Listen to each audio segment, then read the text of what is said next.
มาฟังเรื่องแม่เฒ่ากับลูกเขยเด้อมื้อนี้เด้อเวลาที่ลูกสาวบ่อยู่แม่เนี่ยก็สิเล่นหูเล่นตาส่งสายตาหวานเยิ้มให้กับลูกเขยซุมื้อซุมื้อแรกๆลูกเขยก็บ่กล้าแล้วด้วยความที่ว่าเคารพนับถือแล้วอีกอย่างหนึ่งคำว่าแม่เนาะแม่เมียก็คือแม่เจ้าของเพิ่นก็คิดแบบนี้นะก็บ่กล้าแต่ว่าก็สิเห็นท่าทีแปลกๆอยู่ตลอดเวลาที่เมียบ่อยู่ บาดนี้พอนานวันอยู่น้ำกันไปเรื่อยๆอยู่น้ำกันไปเรื่อยๆเป็น3-4 เดือนแรกๆก็คือว่าล่ะเขาก็เกรงใจเพราะว่าเคยใหม่เขาก็ต้องอ่าไว้ไล่เจ้าของก่อนแม่นบ่บาดนี้พออยู่ไป3-4 เดือนลูกสาวน่ะก็มักจะออกไปข้างนอกไปธุระบางครั้งบางที่เขาก็มีงานมีการที่เขาจะต้องไปจังซี้นะบาดนี้ลูกเขยนี่ก็บ่ได้มีอาชีพ ในด้านอื่นนอกจากดูแลสวนอ่าที่ปลูกไว้มีหยังก็เบิ่งจังซี้นะเพิ่นก็เลยจะอยู่บ้านมากกว่าเมียนั่นก็คือมีเวลาอยู่กับแม่ยายนั่นเองบาดนี้มันก็เริ่มเข้าทางเนาะพออยู่นำกันนานไปมันชินเดะเกิดความเคยชินเกิดแบบว่าความกล้าเว้ากล้าจาสิ่งที่บ่เคยเว้าก็กล้าเว้าสิ่งที่บ่เคยคิดมันก็เริ่มคิด คือว่านั่นล่ะชายๆยิ่งๆบ่ว่าสิอายุมากอายุน้อยก็ตามแต่ถ้าเกิดว่ามีฝ่ายใดฝ่ายหนึ่งคอยให้ท่าคอยส่งเสริมคอยแบบว่าพร้อมที่จะประเคนให้ตลอดเวลาเนี่ยแม่นไผเขาก็บ่ปฏิเสธเดะเจ้าว่าบ่บาดนี้อ่าเมียบ่อยู่บ้านผัวนี่ก็เริ่มใจบ่นิ่งบ่คือเก่าเพราะว่าฝ่ายแม่ยายแม่เฒ่านี่ก็ตื้ออยู่ตลอดจังซี้ เออขอให้มีโอกาสว่าซั่นเถาะบางครั้งบางทีนี่ก็ย่างกะแซะเข้าไปเออแบบว่าคล้ายๆเหมือนกับแสดงตัวให้รู้นะว่าข้อยคิดหยังอยู่จังซี้นะเข้าไปเดินชนเดินแนบชิดติดเขาจังซี้พ้อใจนี่อยากสิกอดเอาพู้นล่ะความคิดของเพิ่นเดะบัดนี้ลูกเขยเนาะจากที่บ่คิดมันก็คิดเนาะพอเมียบ่อยู่ปั๊บจังซี้แม่ยายนี่ก็เข้าไปหา ที่แรกนี่เตรียมตัวสิออกไปสวนแล้วอืมบาดนี้แม่ยายเนี่ยเขาไปหาในห้องเลยเด้แล้วว่าเขาไปหาในห้องเขาไปหาในห้องเขาไปกับบ่รอช้าเขาไปพร้อมปุ๊บเพิ่นก็กอดแล้วเพิ่นก็กอดก็หอมจังซี้คือแบบว่าคือแบบเพิ่นอ่าโหยหาความรักแบบว่าความเหงาความต้องการต่างๆนานาที่มันเกาะกินในใจเว้าง่ายๆซะผัวก็บ่อยู่โดนแล้วเนาะผัวก็ถิ้มหนีไปโดนแล้วจังซี้นะ บ้านนี้มันสิรอดบ่คิดว่าผู้ชายผู้หญิงอยู่แบบนี้นำกันแม่นบ่แล้วก็คือแบบว่ามันสาบ่ได้1ก็ย้านว่าลูกกลับมาเร็วก็บ่ฮู้ว่าเขาออกจากบ้านไปเนี่ยเขาสิกลับเร็วกลับช้าแม่นบ่ล่ะก็ฟ้าวสิเฮ็ดหยังก็ฟ้าวเฮ็ดนั่นล่ะความหมายว่าบาดนี้พอมันเป็นแบบนี้เนาะผู้เป็นเขยนี่ก็บ่รอช้าคือกันเออในเมื่ออีกฝ่ายหนึ่งเต็มที่แล้วแม่นบ่อ้าวเขาก็สิเฉยเฮ็ดหยังแม่นบ่ล่ะก็ปุ๊บปั๊บฉับไวปุ๊บปั๊บฉับไวบ่รอช้าผู้เป็นแม่ยายนี่ก็ถึงใจผู้มีความสุขหลายเราก็บ่ผิดหวังที่เราแบบว่าใฝ่ฝันที่เร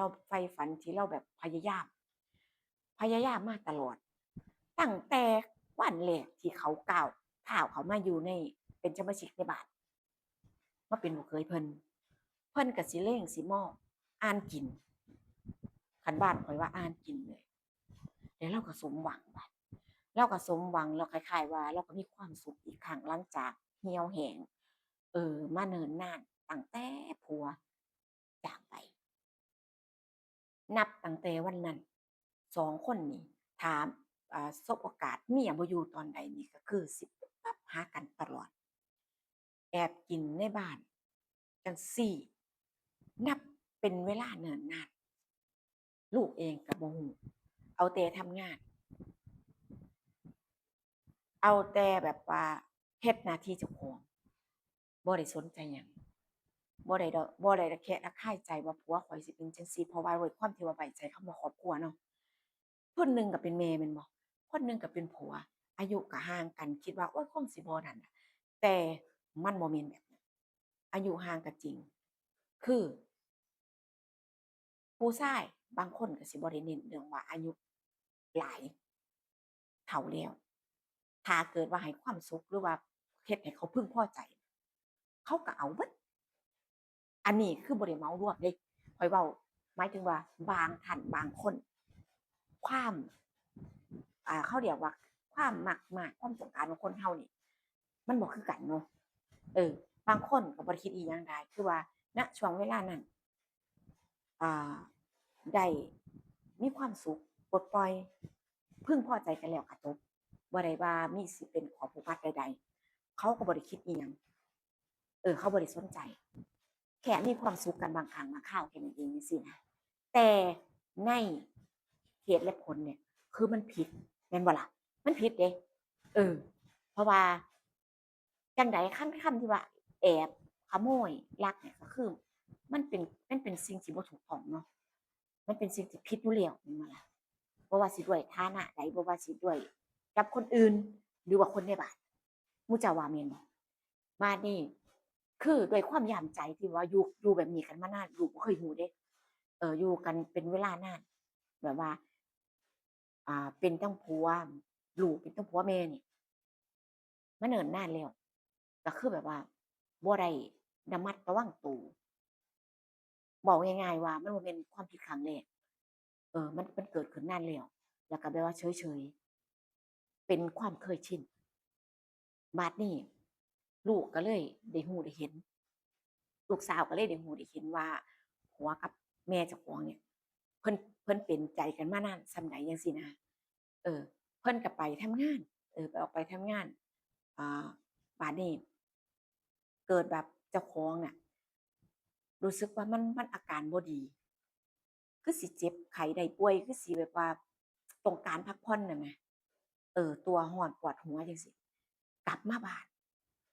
สิมาพักผ่อนบัดนี้รถนี่มันบังเอิญเสียอยู่ระหว่างทาง ก็เลยเอาไปจอดไว้ร้านซ่อมให้เขาซ่อมเป็นหมู่บ้านใกล้ๆก็พอรู้จักเขาประมาณนี้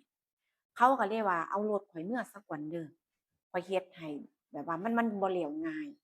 เบิ่งอาการเจ้าคันว่าบ่สบายเอาจังซี้บัดเทื่อมันแล้วข้อยสิโทรให้มาเอาแล้วเจ้าค่อยเอารถข้อยมาส่งประมาณนี้ว่าบ้านนี้ก็ขับรถมาคือว่ารถที่ใช้ประจำเนาะผู้เป็นผัวกับแม่นี่ก็สิจำเสียงได้ ว่านี่คือรถเจ้าของรถของเมียมาจังซี้นะก็สิระวังเอาแบบนี้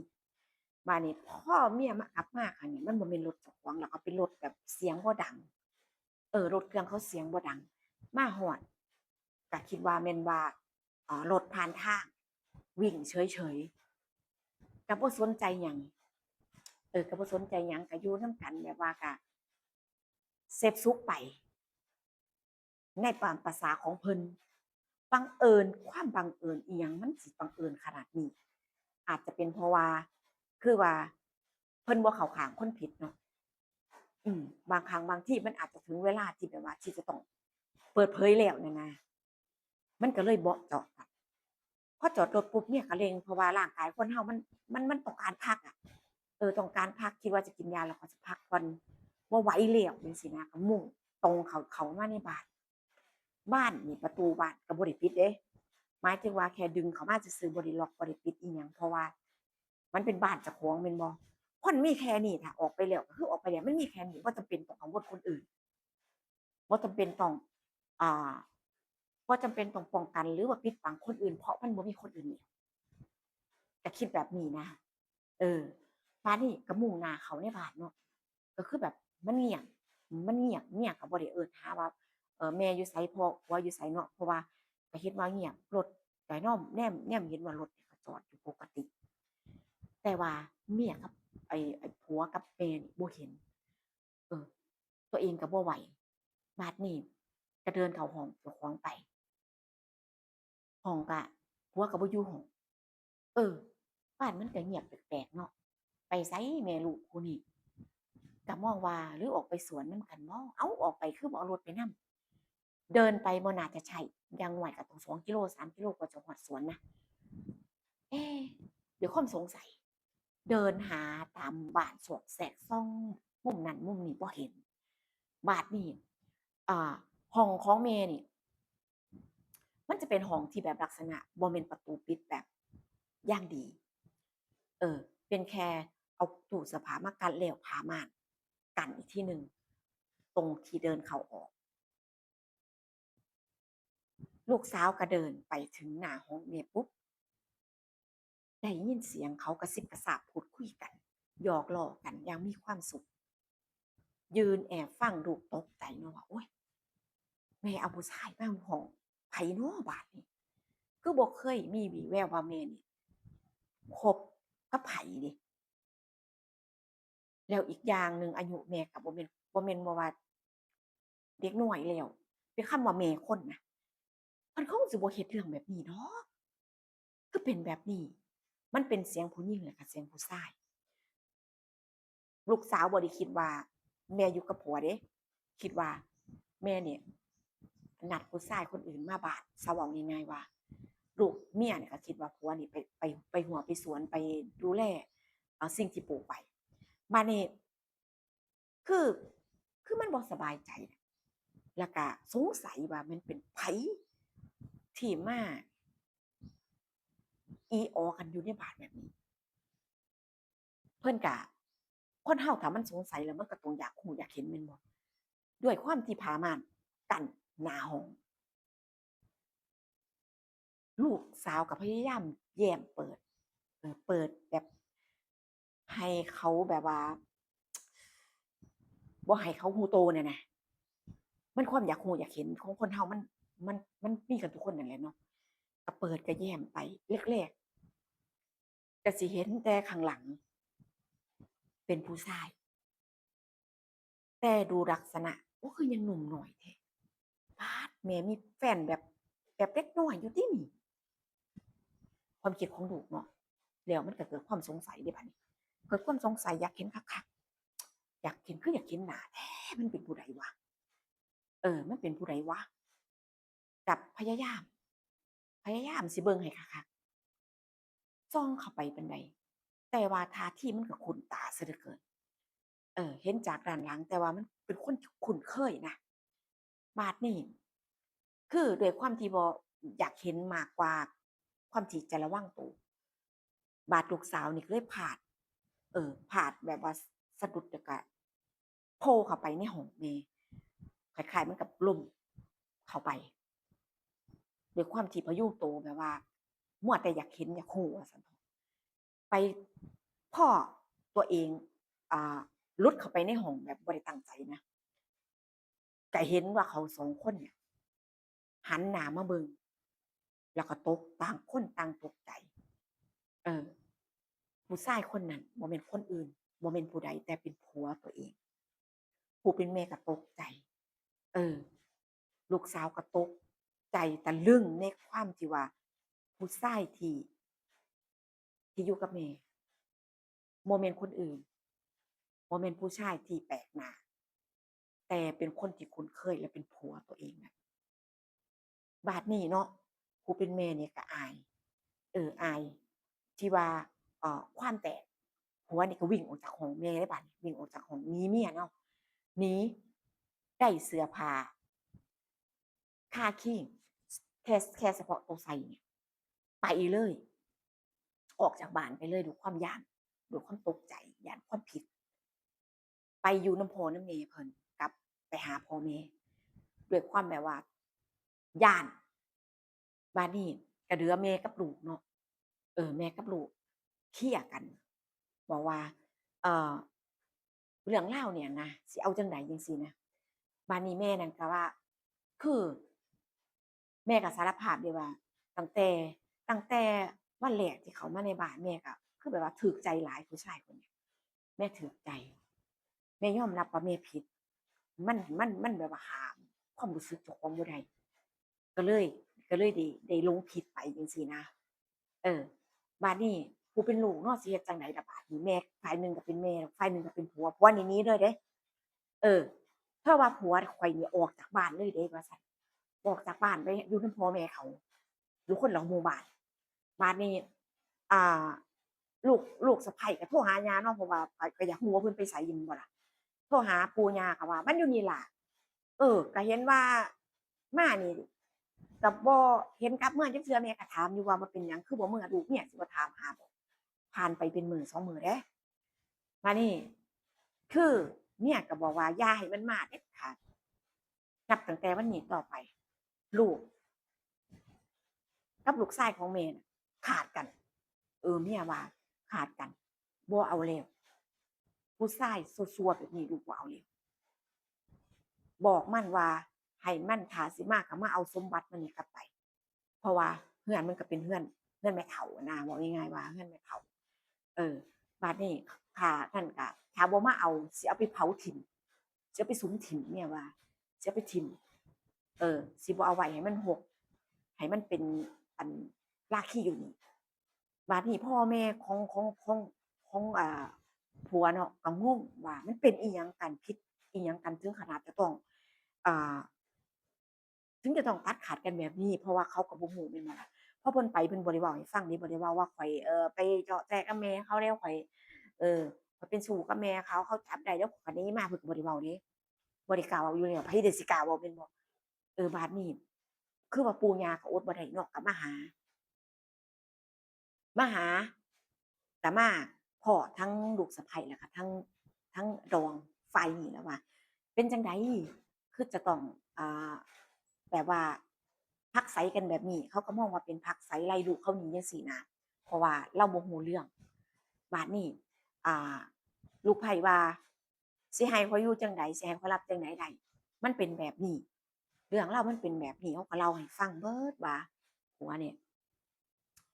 อ่า เป็นสู่กับแม่เจ้าของแล้วก็มีอันเห็นเนาะจับได้ก็เดาตามเหตุการณ์แต่ก็บ่ฮู้ว่าอิหยังจั่งใดมาเนิ่นนานแค่ไหนแล้วก็บ่มีไผก็บ่มีไผแบบว่าเว้าถึงบัดนี้เนาะ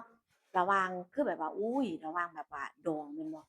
ก็สู้หน้ากันบ่ได้มองหน้ากันบ่ติดนั่นล่ะว่าเว้าง่ายๆว่าคือมีแต่ฝ่ายลูกสาวเออ เว้าให้ย่าฟังว่ามันเป็นแบบนี้ลูกอยู่บ่ได้ลูกรับบ่ได้มีทางเดียวคือต้องเลิกจบบ่ขออยู่กับผู้ชายคนนี้อีกต่อไปบัดนี้พอปู่กับย่าฮู้เหตุผลเนาะเลาว่าพอปู่ย่าข้อยฮู้เหตุผลแล้วปู่ย่าก็ว่าเอาจังซี้คันว่าตัดสินใจคิดดีแล้วแม่ก็สิเอาของมันนั้นเมื่อเพราะว่ามันบ่กล้ามามันบ่กล้ามาแต่ว่าซุมื้อนี้มันก็ให้ซุมื้อ เลาว่าย่าเว้าแบบนี้เดะแต่บ่ฮู้ว่ามันให้แท้บ่เออเมียก็บ่ฮู้ดอกว่าผัวน่ะให้แท้บ่เขาก็อาจจะเว้าแบบว่าเอาเว้าแบบเอาดีแบบว่าคือแบบกลบเกลื่อนเอาดีเข้าโตวลูกเพิ่นบ่อิหยังจังซี้นะแต่ว่าให้ซุมื้อคิดฮอดเมียบ่ฮู้ว่าคิดฮอดเมียหรือคิดฮอดแม่เฒ่าแต่ว่าให้หั้นน่ะบัดนี้ก็หวังว่าลูกเมียนี่จะใจอ่อนน่ะนะฝ่ายแม่เฒ่าพ่อเฒ่าก็เว้าฝ่ายปู่ฝ่ายย่านี่ก็ว่า ฝ่ายพ่อฝ่ายแม่เขาก็ว่ามันคือสิคิดฮอดเมียคิดฮอดนั่นล่ะเฮ็ดจั่งใดคนเรามันก็ต้องมีข้อผิดพลาดมันก็ต้องมีช่วงเวลาที่ผิดพลาดกันบ้างประมาณนี้เนาะเขาก็ว่าเราว่าแม่เขาก็ว่าจังซี้บัดนี้จั่งใดเมียก็บ่ใจอ่อนเด้อว่าข้อยบ่ใจอ่อนเดะข้อยบ่เอาเด็ดขาดก็คือว่าของเนี่ยเก็บไว้ตั้งนานแล้วรอให้มันมาเอามันบ่มาเอาเธอว่านะรอให้มันมาเอาเธอว่ามันบ่มาเอาจักเทื่อเธอก็ขนออกมาตั้งไว้เอานี่สมบัติลูกเจ้าเอาเมื่อ มันมีส่วนนี้แหละก็บ่ได้มีอิหยังมากมายเพราะว่ามาอยู่บ่ทันฮอดเต็มปีเดะบ่ทันฮอดพอปีเดะแต่ว่ามันมีปัญหานี้กันเกิดขึ้นก่อนผู้เป็นแม่นี่ก็ก้มหน้าก้มตาคือแบบว่าอายก็อายชาวบ้านเขาอายดองผู้เพิ่นมาเจรจาแล้วก็ บ่กล้ามาสู้หน้าเนาะบัดนี้ผู้เป็นลูกก็คือว่านั่นล่ะสายเลือดแม่นบ่ว่าสิผิดปานใดก็ด้วยความที่ว่ารักแต่ก็ยังรักก็ยังเคารพจังซี้นะก็คือแบบว่าปล่อยไปจังซี้ปล่อยไปสร้างเพิ่นจังซี้เนาะคือว่าเพิ่นก็เป็นผู้ใหญ่แล้วแต่ว่าเพิ่นก็ยังเฮ็ดในสิ่งที่มันบ่ถูกบ่ควรแต่ว่าเฮ็ดจั่งใดได้เพิ่นก็คือแม่แม่นบ่ล่ะเราก็คิดถูกเดะเฮ็ดจั่งใดได้เพิ่นก็เป็นแม่หนูเดะเพิ่นก็ว่าเพิ่นก็เลยว่าก็ได้อยู่กันแบบนี้ก็อยู่มันก็ยังมีความแบบว่าความกินแหนงแคลงใจกันน่ะมันก็ คงต้องใช้เวลาเพราะเราว่าข้อยกับแม่ข้อยก็ต้องใช้เวลาหลายอยู่กว่าสิกว่าสิลืมได้กว่าสิยิ้มให้กันแบบว่าแบบเต็มที่คือแต่เมื่อก่อนกว่าสิได้เปิดอกเปิดใจคุยกันทุกเรื่องได้เพราะว่ามันเกิดความแบบบ่ไว้เนื้อเชื่อใจในคนในครอบครัวเนาะคนที่เราคิดว่าเอ่อ เชื่อแล้วก็เคารพนับถือนะพอมันเกิดเรื่องราวแบบนี้มันก็ค่อนข้างที่จะแบบว่าอธิบายยากนะเป็นไผก็สิเป็นคือกันนั่นล่ะแม่นบ่หมู่เจ้าถ้าเป็นคนอื่นยังว่าคนอื่นเราบ่เห็นหน้าเดะสิเป็นสู้กับคนอื่นสิไปมีอิหยังกับไผนี่คือแบบว่ารู้เรื่องจับได้แล้วก็แล้วไปเพราะว่าเราบ่ได้อยู่นำกันบ่ได้อยู่เรือนหลังเดียวกันแม่นบ่เออมันสิเป็นไผก็สร้างหัวมันแม่นบ่ล่ะก็เลิกกับผัวแล้วก็เลิกไป แต่ว่านี่มันเป็นคนในบ้านเดะบัดนี้เป็นแม่เจ้าของเดะเราต้องอยู่นำกันแล้วก็ต้องหาเลี้ยงกันไปเพราะว่าคือเพิ่นก็อายุหลายแล้วแม่นบ่ล่ะหน้าที่ของลูกก็คือพอได้มีงานทำพอมีอาชีพแล้วเราก็ต้องดูแลเพิ่นแม่นบ่ล่ะนั่นแหละก็เห็นใจเลาอยู่เดะเลาเว้าก็แบบอุ๊ยฟังไปก็แบบอุ๊ยเห็นใจพี่น้องอันนี้เรื่องจริงเดะนี่อีหลี แต่ว่าข้อยก็บ่ได้เว้าให้ไผสิมาเชื่อเดะว่าโอ๊ยเจ้าก็เว้าเกินไปพี่น้องเอ้ยชีวิตคนเรามันน้ำเน่ายิ่งกว่าละครข้อยเห็นคักแล้วน้ำเน่าอีหลีบางคนนี่ผัวนี่อุ๊ยเมามานี่แบบใส่กำลังทุบฝาขาวของตีตบตีเมียใส่กำลังเราก็ก้มหน้าอยู่เราว่าเรารักเลาไปบ่ได้มุเจ้าว่ามันน้ำเน่าบ่บางคนว่าเฮ้ยมาแตะโตข้อยบ่ได้เด้อเออมาแปะข้อยเบิ่งติล่ะ ข้อยสิไปเบิ่งเห็นบ่คนเฮามันคิดบ่คือกันนี่คือชีวิตคนเฮามันหนำเหนายิ่งกว่าละครข้อยเว้าอีหลีมันคือเรื่องจริงพี่น้องเอ้ยเออนั่นล่ะข้อยเว้าเพื่อเอามาเล่าให้ฟังซื่อๆเพิ่นเว้าให้ข้อยฟังข้อยก็เห็นใจเพิ่นอยู่เดะบัดนี้ข้อยก็เอามาเว้าให้ FC ฟังต่อเพื่อเป็นข้อคิดเพื่อเป็นอุทาหรณ์เด้อพี่น้องเด้อนั่นล่ะคือให้คิดพิจารณามีสติหลายๆบ่ว่าเราสิเฮ็ดหยังก็ตามแต่ บ่ว่าสิเป็นเรื่องเล็กเรื่องใหญ่เรื่องน้อยก็ให้คิดให้ดีพี่น้องจ๋าทั้งนี้ทั้งนั้นบ่ได้มาเว้าเพื่อให้คนเชื่อบ่ได้มามีเจตนาที่บ่ดี